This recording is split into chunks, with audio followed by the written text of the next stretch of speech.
to move it a little bit. And so a lot of this will end up reflecting on personnel issues, depth issues, as that was the main intent, is to kind of see if we could solidify any extra players that we might want to take with us when we go to Virginia, who might be able to be a special teams player, as we worked all 4 special teams today. And so the most important function of today was to identify personnel. We found out a little bit more in terms of execution on either side and in certain situations, and so that was the intent. Have scout team guys began to populate in your mind already? Yeah. This was kind of the last chance before going into game week of some players that might be on the bubble here or there, if they're included or not included. Not that that's set forever through the season, but kind of in getting ready for the first week. Are you comfortable in naming anybody that maybe jumped off the bubble into an active role for you heading into the season? No, too much happening all at once to be able to solidify that, and I don't have enough feel as to what those look like without seeing it on film and being able to rewind it and etc.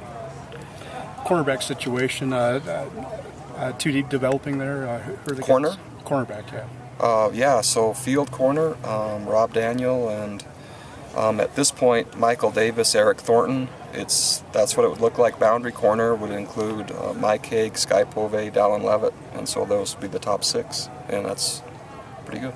We saw Craig Bills walk off with the doctor. I think he hurt his shoulder on the last tackle. I don't know if he hurt it, or if it's bad or if it's not bad, but I think that's what happened. Nose tackles, Ethan back there permanently, or? Yeah, for now. So behind him, Marcus Johnson, and behind him, if I were to go today, probably John Raheem Peoples, and that would be on a limited role. But we're still looking for the best combination. There might be situations too where Ethan's at end and one of those other guys is at nose. Moving Ethan back, does that have much to do with the cornerback issues, shoring up the front 7 differently? No, it's just more of getting the right depth and having the ability to get 6 D linemen rather than 4 or 5, and so Ethan can play both, which helps. We've really been focused on who the next nose is, and Marcus has kind of emerged as that next player. And then John Raheem, almost just sheer by size, and what he occupies in there is probably the next. If Ethan's inside, maybe your top 4 ends include Bronson, Remington, then you go to who? Well, then what would happen is that then it would go back to Ethan, because we would move him to make him another end. 4th isn't really identifiable right now, I would say. So is Austin Holt in the mix there, do you think? The rest are, including Austin, are still kind of a battling. That's why they got the majority work today. So if we can find that end, the 4th end, that would be great. Do you foresee Spencer Hadley seeing more time at Buck or outside? Yeah, we started on Monday cross-training Spencer, basically because Alani Fua has done such a nice job at Sam with the intent to put the best 4 linebackers on the field at the same time. And so that would look like Alani at Sam, Wani Unga, Spencer Hadley at Mike and Buck, and Kyle at Will. And then if for some reason we need a more physical edge, or if Wani through game experience is struggling, then Spencer has the ability to play there, and then we can elevate either Tyler Beck or Manoa Pakula as the next inside linebacker.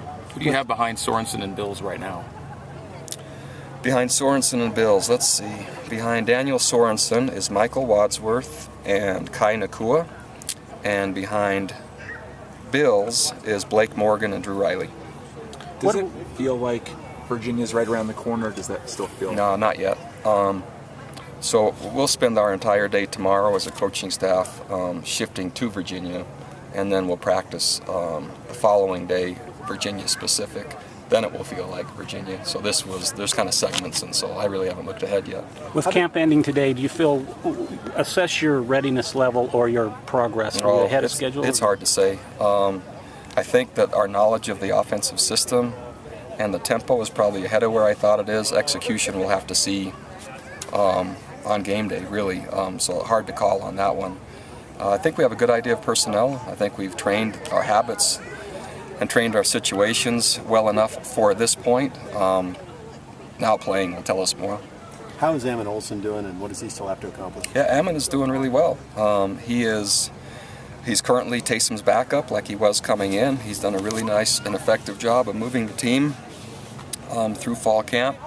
And then critical situations and ball security, those two things together, the more critical the situation, the more focus on ball security, I would say, would be areas of improvement. We haven't seen all your practices, Coach, but was today's last couple series in terms of actual hitting some of the best hitting you guys have done in camp? It's been similar to this. The main difference the last couple series was just running backs running physical. So Algie Brown, and then I would say Mike Elisa, and I would say Paul. Today, all three of those guys I thought ran with a physical presence, which then lends to practice being more physical.